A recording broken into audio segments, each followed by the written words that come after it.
Hi hello నమస్తే అండి. నేను మీ లక్ష్మీ చౌదరిని. Welcome to mystery Madhurimalu Telugu audio stories. Brindavanam part 195తో మీ ముందుకి వచ్చేసాను. కథలోకి వెళ్లే ముందు వీడియోకి ఎప్పటిలాగే రిక్వెస్ట్, లైక్స్, హైప్స్ ఇవ్వడం మర్చిపోకండి యార్. మీరు ఇచ్చే లైక్స్, హైప్స్ వల్ల కథ మరింత మందిలోకి రీచ్ అవుతుంది. పిల్లలిద్దరూ హాస్పిటల్కి వెళ్ళడం కోసం అరగంట ఎప్పుడవుతుందా అని కౌంట్ డౌన్ స్టార్ట్ చేయడం మొదలు పెడతారు. వాళ్ళిద్దరూ అలా కూర్చొని కౌంట్ డౌన్ స్టార్ట్ చేస్తే మరీ అరగంట అంటే అరగంట కాదు బంగారం, ఒక 5 నిమిషాలు అటు ఇటు అవుతుంది, కొంచెం వెయిట్ చేయండి అని నవ్వుతూ అంటారు వాణిగారు. నో నాన్న, వెయిట్ చేయడం అంటే చాలా కష్టం, ఫాస్ట్గా చేసేయండి, లేదు అంటే షట్యం తాతతో పంపించండి టిఫిన్, మేమిప్పుడు వెళ్ళిపోతాం. పది నాన్న, ప్లీజ్ తమ్ముడిని చూడాలి, వాళ్ళకి టైం పట్టేటుంది టిఫిన్ చేయడానికని శివ దగ్గర గారాలు పోవడం మొదలు పెడతారు. వెళ్దాం నాన్న, అక్కడే ఉంటారు కదా మీరు కాసేపు, ఇప్పుడు కొద్దిగా లేట్గా వెళ్ళినా ప్రాబ్లం లేదులే, అయినా ఇప్పుడే పడుకొని ఉంటారు మీ చిన్న మమ్మీ మీ తమ్ముడు, కాసేపు పడుకోవద్దు, ఇప్పటిదాకా పాపం చాలా కష్టపడ్డారు కదా, మరి మీరు వెళ్ళాక వాళ్ళు లేవాలంటే కాసేపు పడుకోనివ్వాలిగా వాళ్ళని అని అంటాడు శివ్. సరేలే అని మొహం ముడుచుకొని అక్కడే కూర్చుంటారు. బాబోయ్, ఏంటి కిరణ్, అంతవరకు వచ్చింది ఆ పరిస్థితి? ఈ అమృతకు అస్సలు బుద్ధి లేదు. పడుకుంటే లేపడానికి ఏమైంది? ఫస్ట్ నుంచి తెలిసిందే కదా తనకి, ఎందుకు ఎవరో ఒక మనిషి తన వెంట ఉన్నారని. నిజంగా ఏం జరగలేదు కాబట్టి సరిపోయింది. ఏదైనా అటు ఇటు అయితే అసలు ఒక్కరైనా కోలుకోగలిగేవారా ఆ ఇంట్లో? ముందు ఐషు పరిస్థితి ఎలా ఉండేదో అని శ్రావణి మొత్తం విన్నాక అంటుంది. అసలు నిజంగా ఐషుని చూస్తే ఇవాళ ఎంత ప్రౌడ్గా అనిపించిందో. అలాంటి సిచ్యువేషన్లో కూడా ఒక పక్క టెన్షన్ పడుతూనే ఇంకో పక్క ఒక డాక్టర్గా, ఆ ఫ్యామిలీ మెంబర్గా ఎంత పోరాడిందో. Really great. అలా చేయలేం మేము కూడా. అసలు అమృత చేజారిపోయిందని మేమందరం అనుకున్నాం. ఐషు ఒక్కతే నేను ఒప్పుకోను అని ప్రయత్నం చేసింది. తను చేసిన ట్రీట్మెంట్ ఒక ప్రొఫెషనల్ సైకియాట్రిస్ట్ని తలపించింది. హారబుల్ శ్రావణి. మన అనుకునే వాళ్ళు అలా హాస్పిటల్ బెడ్ మీద ఆఖరి క్షణాల్లో ఉంటే ఎంత కష్టంగా ఉంటుందో. అప్పుడు ప్రకాష్ అంకుల్తో ఎక్స్పీరియన్స్ అయితే ఇప్పుడు మళ్ళీ అమృతతో మా అందరికీ ఆ పరిస్థితి ఎక్స్పీరియన్స్ అయ్యింది. లోపల ట్రీట్ చేస్తున్నాం కానీ ఒక్కొక్కళ్ళ గుండెలు ఎంత స్పీడ్గా కొట్టుకున్నాయో. అన్వేష్ అయితే అసలు లోపలికి కూడా రాలేదు. వాడు రాకపోవడమే నిజంగా మంచిది. వాడు వచ్చుంటే ఒక పక్క అమృత పరిస్థితి చూసి మాకు టెన్షన్ వస్తే ఇంకో పక్క వాడి బాధ చూసి ఇంకా టెన్షన్ వచ్చేది అని కిరణ్ శ్రావణి ఒడిలో తలవాల్చి అంటాడు. మన ఫ్యామిలీలో ఐషు ఉండడం నిజంగా అదృష్టం కదా కిరణ్. ఎలాంటి పరిస్థితినైనా హ్యాండిల్ చేసే విధానం బాగుంటుంది. అందుకే తనకు అంత మంచి పెద్ద అవార్డు వచ్చిందేమో. షీ డిజర్వ్స్ మోర్ కదా. హా, అంత చిన్న వయసులో అంత పెద్ద అవార్డు రావడం నిజంగానే చాలా గొప్ప విషయం. ఈరోజు ఐషు చేసిన సాహసం, సాధించిన విజయం నేను ప్రపంచానికి తెలిసేలా చేయాలనుకుంటున్నాను. మన మధ్య తన విజయం ఆగిపోవడం నాకు ఇష్టం లేదు. షూతో మాట్లాడి డబ్ల్యూహెచ్ఓకి మెయిల్ పెడతాను నేను. చాలామంది డాక్టర్లకి ఇది ఇన్స్పైర్గా మారుతుంది అని అంటాడు కిరణ్. అన్నయ్యని అడిగే చేయి, నీ సొంత ప్రయత్నం చేయకు అని శ్రావణి నవ్వుతూ అంటుంది. నా చెల్లి గొప్పతనాన్ని, విజయాన్ని నలుగురికి చాటడానికి మీ అన్న చెల్లెళ్ళ పర్మిషన్ తీసుకోవాలా అని చిరుకోపంగా అంటాడు. నా పర్మిషన్ అవసరం లేదులే బాబు, కానీ మా అన్నయ్య పర్మిషన్ కంపల్సరీ ఉండాలి నీకు. సరే, కాసేపు పడుకో, తర్వాత నన్ను హాస్పిటల్కి తీసుకువెళ్ళు, చూసి వస్తాను బుడ్డోడిని అని అంటుంది శ్రావణి. బుజ్జికన్నాకి పాలు పట్టించడానికి కుస్తీ పాటలు పడి మొత్తానికి సక్సెస్ అవుతారు అన్వేష్, ఐషు. బొజ్జ నింపుకొని బుజ్జిగా బొజ్జుంటాడు బుజ్జికన్న. అమృత కూడా నిద్రపోతూ ఉండడంతో సిస్టర్ని చూసుకోమని చెప్పి బాబుని తీసుకొని వాళ్ళ కోసం ఉన్న స్పెషల్ రూమ్లోకి వచ్చేసి బాబుని మంచం మీద పడుకోబెట్టి, నువ్వు వెళ్ళి ముందు ఫ్రెష్ అయ్యి వచ్చే అన్వేష్ అని అన్వేష్ని పంపిస్తుంది ఐషు. అన్వేష్ వెళ్ళగానే బాబు పక్కన పడుకొని తను పడ్డ టెన్షన్కి, అలసిపోయిన మైండ్కి రెస్ట్ ఇస్తూ కళ్ళు మూసుకుంటుంది ఐషు. అన్వేష్ ఫ్రెష్ అయ్యి వచ్చేసరికి బాబు పక్కన పడుకొని నిద్రపోతున్న ఐషుని చూసి, చాలా అంటే చాలా కష్టపడ్డావు వదిన, కాసేపు రెస్ట్ తీసుకొని తలుపు దగ్గరగా వేసి బయట కూర్చుంటాడు అన్వేష్. కుర్చీలో కూర్చొని తల వెనక్కి వాల్చి వారం క్రితం ఐషుతో మాట్లాడిన మాటలు గుర్తు చేసుకుంటాడు అన్వేష్. వదినా, అమ్మకు సర్జరీ చేసేయాలంటున్నావు కదా, సర్జరీ చేయడం వల్ల డెలివరీ టైంలో ప్రాబ్లం ఏమి ఉండదా, ఉంటుందా అని అడుగుతాడు అన్వేష్. మ్యాక్సిమం ప్రాబ్లం ఉండదనే అనుకుంటున్నాను. తనకి లేబర్ పెయిన్ అనేది రాకూడదు. పెయిన్ వస్తే మాత్రం ప్రాబ్లం అయిపోతుంది అమ్మకి. అప్పుడు ఎవరో ఒకళ్ళే అనే సిచ్యువేషన్కి వచ్చేస్తుంది. అందుకే పెయిన్స్ అనేవి రాకముందే సర్జరీ చేయాలి అనుకుంటుంది. అలా చేస్తే నీ భార్యని బిడ్డని క్షేమంగా ఏ టెన్షను లేకుండా నీకు అప్పగించేయగలను. ఒకవేళ పెయిన్ ఏమైనా వస్తే మాత్రం నేను టెన్షన్ పడక తప్పదు. మీ ఆవిడ, లోపల బేబీ నన్ను టెన్షన్ పెట్టకుండా ఉంటారో లేదా 3 చెరువుల నీళ్లు తాగించి నా చేత చెమట చిందిస్తారో చూడాలి అని నవ్వుతూ అంటుంది ఐషు. ఇప్పుడు 7th మంత్లో పెయిన్స్ రావు కదా వదిన. అమృత కండిషన్ లాంటి వాళ్ళకి 7th మంత్లో పెయిన్స్ వచ్చే అవకాశాలు ఎక్కువ ఉంటాయి. ఎందుకంటే గర్భసంచిలో వాళ్ళు తిరగడానికి ప్లేస్ చాలదు. దానితో లోపల ఉన్న వాళ్ళు బయటకు వచ్చేయాలని ప్రయత్నం మొదలు పెడతారు.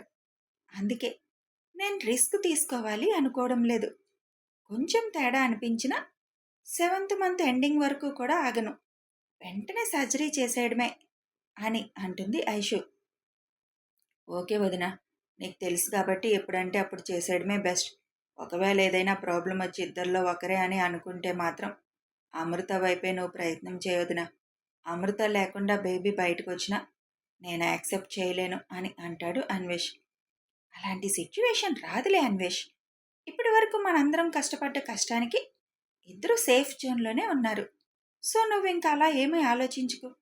రేపొద్దు నీ బేబీ నన్ను వద్దనుకున్నావుగా అంటాడు అని నవ్వుతూ అంటుంది ఐషు. అదంతా గుర్తుకు రాగానే, నువ్వు చేసిన తప్పు వల్ల వదిన్ని ఎంత టెన్షన్ పెట్టావో తెలుసా అమ్ము. సారీ చెప్పేస్తున్నావు సింపుల్గా. ఎవరికి కావాలి నీ సారీ అని అనుకుంటూ కళ్ళు మూసుకుంటాడు అన్వేష్. అప్పటి వరకు మైండ్ అంతా అలసిపోయి ఉండడంతో కూర్చొని నిద్రపోతాడు అన్వేష్. అలా నిద్రపోతున్న అన్వేష్ బొగ్గల మీద చిన్ని చేతుల స్పర్శ తగలగానే, బంగారాలు వచ్చేసారా అని నవ్వుతూ కళ్ళు తెరుస్తాడు. వచ్చేసా చిన్న డాడీ, కంగ్రాచ్యులేషన్స్ అని ఇద్దరు చెరొక బుగ్గ మీద ముద్దు పెడుతూ చెబుతారు. థ్యాంక్ యూ బంగారాలు అని ఇద్దరిని ఆనందంగా హత్తుకుంటాడు. బుజ్జి ఎక్కడ చిన్నా అని అడుగుతాడు శివ్. అమ్మ కొడుకులు ఇద్దరు పడుకొని నిద్రపోతున్నారు అన్నయ్య, లోపలికి వెళ్ళు అని అంటాడు అన్వేష్. హాయ్, లోపలే ఉన్నాడా తమ్ము, మేం వెళ్తాం ఫస్ట్ అని డోర్ తీసుకొని ఫాస్ట్గా వెళ్ళిపోతారు లోపలికి. శివ్ వెనకే వచ్చిన సెక్యూరిటీ టిఫిన్ బ్యాగ్ అక్కడ పెట్టేసి వెళ్ళిపోతారు. అమృత పడుకొని ఉందా చిన్న? అన్నయ్య, తనకి మెడిసిన్ మత్తు వల్ల మధ్యాహ్నం వరకు స్పృహ రాదు. సరేదా లోపలికి వెళ్దాం, టిఫిన్ తిందురు గాని అని అన్వేషణ కూడా తీసుకొని రూమ్లోకి వెళ్తాడు శివ్. వీళ్ళిద్దరూ లోపలికి వెళ్ళేసరికి మంచం మీద స్లోగా ఎక్కి కూర్చొని మఠం వేసుకొని ఇద్దరు బొగ్గల మీద చేయి వేసుకొని బేబీని చూస్తూ ఉంటారు. ఏంటి నాన్న బేబీని పట్టుకోకుండా అలా చూస్తున్నారు అని అంటాడు అన్వేష్.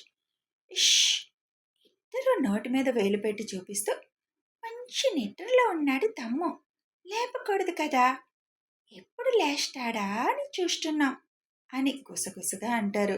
ఆహా, అప్పుడే పుట్టిన బేబీస్ అలా నిద్రపోతూనే ఉంటారు బంగారాలు, పర్వాలేదు పట్టుకోండి అని అంటాడు అన్వేష్. చేతులు రెండు మళ్ళీ ఒకసారి శుభ్రంగా తుడుచుకుంటారు ఇద్దరు. అప్పుడు ఇద్దరు తమ్ముడు చెరొక చెయ్యి పట్టుకుంటారు. వాళ్ళిద్దరూ చేతులు పట్టుకోగానే చిన్నగా కళ్ళు తెరుస్తూ ఉంటాడు బుజ్జిబాబు. హాయ్, లేస్తున్నాడు అని సంతోషంగా అనగానే ఐషు కళ్ళు తెరిచి చూస్తుంది. షారీ షారీ బుజ్జమ్మ, మెలకు వచ్చేసిందా అని అడుగుతారు ఇద్దరు. మీరెప్పుడొచ్చారు బంగారాలు అని లేచి కూర్చుంటుంది ఐషు. ఇప్పుడే వచ్చాం బుజ్జమ్మ, తమ్ముడు భలే క్యూట్గా ఉన్నాడు అని ఇద్దరు ఐషు లేవడంతో బాబుకి చెరొక పక్కన చేరిపోతారు.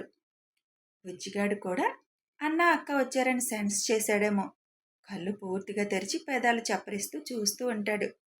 వాడిని అలా చూసి ఇద్దరికి ఎత్తుకోవాలని అనిపించి, నాన్న ఎత్తుకుంటాం ఒకసారి అని అడుగుతారు. నో, ఇప్పుడు ఎత్తుకోకూడదు, అలా పడుకొని ఆడించండి అని అంటాడు శివ్. ఇద్దరు బాబు అరచేతులు పట్టుకొని, అబ్బా ఎంత స్మూత్గా ఉన్నాయి నాన్న అని అంటుంటే, అక్క అన్న వేళ్ళు గట్టిగా పట్టుకుంటాడు బుజ్జిగాడు. అరే నాన్న చూడు ఎలా పట్టుకున్నాడు మమ్మల్ని అని నవ్వుతూ అంటారు ఇద్దరు. వాడికి ఎవరిని ఎలా పుట్టలో వేసుకోవాలో అప్పుడే బాగా తెలుసు అని అంటుంది ఐషు.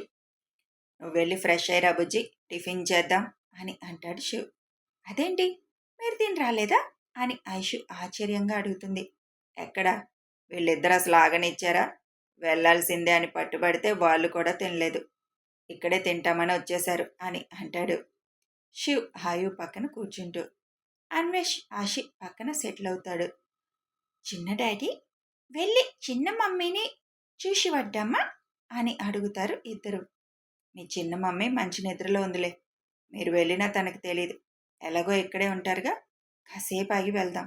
ముందు మీ ఇద్దరు టిఫిన్ చేయండి బంగారాలు, తర్వాత మీ ఇష్టం వచ్చినట్టు ఆడుకుందరు అని అన్వేష్ అనగానే, తమ్ముకి కొద్దిగా దూరంగా ఉండే ఆడించండి, చిన్న బేబీ కదా, అస్తమానం టచ్ చేస్తే ర్యాషెస్ వస్తాయి అని అంటుంది ఐషు. నా పిచ్చమ్మ, మేమేమీ టచ్ చేయడం లేదు, ఓన్లీ హ్యాండ్ పట్టుకుంటున్నాం అంతే.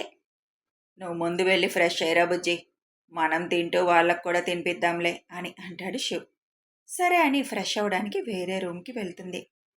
నాన్న, ఇప్పుడు మనం తమ్ముకి పేరు సెలెక్ట్ చేయాలి కదా, మా పేర్లు కలిసి వచ్చేటట్టు మంచి పేరు పెట్టాలి తమ్ముడికి అని అంటాడు ఆయు. మీ చిన్న మమ్మీ చిన్న డాడీ సెలెక్ట్ చేసుకుంటారు వాడికి ఏం పేరు పెట్టాలని, ఇంకా ఏ అక్షరంతో పెట్టాలనేది మీ నాన్న వాళ్ళు చెబుతారు అని అంటాడు శివ్. నో అన్నయ్య, పేరు బంగారాలు సెలెక్ట్ చేస్తారులే, మాదేముండదు, వాళ్ళ తమ్ముడికి వాళ్ళు ఏం సెలెక్ట్ చేసుకుంటే అదే. అందరం కలిసి సెలెక్ట్ చేద్దాం చిన్న డాడీ అని బుజ్జిగాడితో కబుర్లు చెప్తూ ఉంటారు ఇద్దరు. ఐషు రాగానే పిల్లలిద్దరికీ తినిపిస్తూ వాళ్ళు కూడా టిఫిన్లు చేసేస్తారు. ఐషు ఒకసారి వెళ్ళి అమృతని చూసి వస్తుంది. బుజ్జమ్మ, తమ్ముడికి ఆకలి వేయటా, ఇంతవరకు ఆకలికి కనీసం ఏడవలేడు అని అప్పటికే వాళ్ళు వచ్చి 2 గంటల పైన అయిపోవడంతో అంటారు. వేస్తుంది, కానీ ఎక్స్ప్రెస్ చేయడం అప్పుడే రాదు, జస్ట్ ఇవాళే కదా పుట్టాడు. ఇంతకీ వాడు పుట్టిన టైం హరినాన్న నోట్ చేశారో లేదో, అసలు అడగడమే మర్చిపోయాను ఈ హడావుల్లో. ఫోన్ చేస్తాను అని ఫోన్ చేస్తుంది ఐషు. ఆయన ఫోన్ లిఫ్ట్ చేసి, చెప్పరా ఐషు అంటారు. పడుకుంటే డిస్టర్బ్ చేశానా పప్పా అని అడుగుతుంది. లేదురా, హాస్పిటల్కి వస్తున్నాం, రన్నింగ్లో ఉన్నాం, అమృతని బేబీని చూడాలని శ్రావణి కూడా వస్తుంది. పప్పా, బుజ్జిగాడిని బయటికి తీసిన టైం మీరు నోట్ చేశారా అని అడుగుతుంది ఐషు.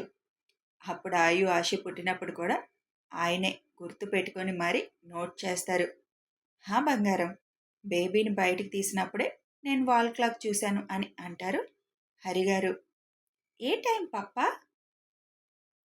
3:42 అని నవ్వుతూ చెబుతారు హరిగారు. థ్యాంక్ యూ పప్పా, అంత టెన్షన్లో కూడా మీరు అది గుర్తు పెట్టుకున్నారు, లేదంటే అత్తయ్య వాళ్ళు అడిగితే మనం మొహాలు చూసుకోవాల్సి వచ్చేది అని ఐషు నవ్వుతూ అంటుంది. సరే దగ్గరికి వచ్చేసాంలే మేము కూడా అని ఫోన్ కట్ చేస్తారు హరిగారు. రావు గారు శివుకి ఫోన్ చేసి, ఈ ఆనందంలో కంపెనీలో అందరికీ 1 మంత్ శాలరీ బోనస్గా ఇద్దాం నానా అని అంటారు. 1 మంత్ కాదు, 2 మంత్స్ శాలరీ స్టాఫ్ అందరికీ బోనస్గా ఇచ్చేయమని ఆల్రెడీ నేను ఇన్ఫర్మేషన్ ఇచ్చేశాను నాన్న. అంతేకాకుండా మనం ఏ ట్రస్టులకైతే డొనేట్ చేస్తున్నామో అన్ని ట్రస్టులకి కూడా పంపించమని చెప్పేశాను. మీరు ఈ ఆనందాన్ని ఎంజాయ్ చేయండి చాలు అని అంటాడు శివ్. స్పీకర్ ఆన్లో ఉండడంతో అక్కడ ఫ్యామిలీ మెంబర్స్ అందరూ అది విని ఏ బాధ్యతను వదిలిపెట్టడు అని అనుకుంటారు. ఇక్కడ అన్వేష్ సంతోషంగా శివుని చూస్తూ ఉంటాడు. హలో సార్, అన్నీ చేస్తున్నారు కానీ నా డాక్టర్ ఫీజు ఇవ్వలేదు మీరు అని ఐషు కళ్ళు ఎగరేస్తూ అడుగుతుంది. ఎంత కావాలి, ఏం కావాలో చెప్పండి మేడం, ఇచ్చేస్తాం అని నవ్వుతూ అంటాడు శివ్. అన్వేష్ అన్న వదిన మాటలకి ప్రైవసీ ఇచ్చేసి, మనం మీ చిన్న మమ్మీని చూసొద్దాం రండి బంగారాలు అని పిల్లలిద్దరినీ తీసుకొని వెళ్ళిపోతాడు. నేనెంత అడిగినా ఏమడిగినా ఇవ్వాలి అని అంటుంది ఐషు. అడగండి మేడం, మీకంటే ఎక్కువ అని అంటాడు శివ్. కథ కొనసాగుతుంది. మరి డాక్టర్ ఫీజుగా ఐషు ఏం అడగబోతుంది? శివ్ దానికి ఒప్పుకుంటాడా? తెలియాలి అంటే కథని ఫాలో అయిపోండి. వీడియో నచ్చితే ఒక లైక్ చేయండి. నచ్చిన వాళ్ళకి షేర్ చేయండి. కామెంట్ రూపంలో మీ అభిప్రాయం తెలియజేయండి. సబ్స్క్రైబ్ చేసుకొని ఛానల్ని సపోర్ట్ చేయండి. Thanks for watching and listening.